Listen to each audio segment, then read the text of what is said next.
আজ শেষ যাত্রা, বাঙালির আবেগ তাতে ভাসছে কলকাতা। এই মুহূর্তে আমরা দাঁড়িয়ে আছি এনআরএস নার্সিংহোমের সামনে। এখানে আমরা সিঁড়ি দিয়ে উঠতে উঠতে ফুটওভার ব্রিজে একজনকে পেলাম।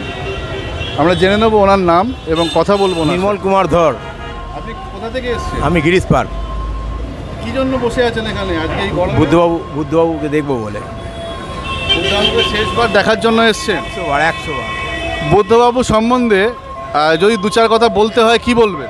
আমি ওনার সাথে, উনি যখন সোরেন সরকারে গেছিলেন, সোরেন সরকারে উনি স্কুলে পড়েছেন, তো আমি গেছিলাম ওইখানে। তখন আমার সাথে ডাইরেক্ট কথা হয়েছে, দুদিন কথা হয়েছে। তখন উনি মুখ্যমন্ত্রী, দুদিন কথা হয়েছিল ওনার সাথে।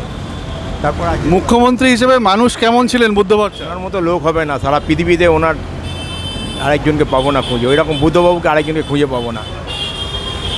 দেশের এবং রাজ্যের রাজনীতিতে বুদ্ধবাবুর পরে এরকম রাজনীতিবিদ আর কে আছে বলে আপনার মনে হয়? আমার ঠিক সমতুল্য মনে হচ্ছে না। আছে সবাই, অনেকে আছে, তবে ওনার সমতুল্য হবে বলে কেউ মনে হয় না আমার যা মনে হয়। ওই বুদ্ধবাবুর জায়গায় যদি জ্যোতিবাবু থাকতেন, ওই নেত্রীকে চুলের মুঠি ধরে উঠিয়ে দিয়ে কারখানাটা করে দিতে পারতেন জ্যোতিবাবু।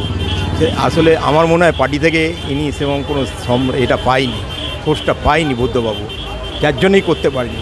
জ্যোতিবাবু থাকলে ওর চুলের মুঠি ধরে উঠিয়ে দিয়ে কারখানাটা করে দিত, পশ্চিমবাংলাটাকে একটা জায়গায় চলে যেত। মিষ্টি স্বাদে সুমধুর, খেতে ভালো সবার প্রিয় বাপি চানাচুর।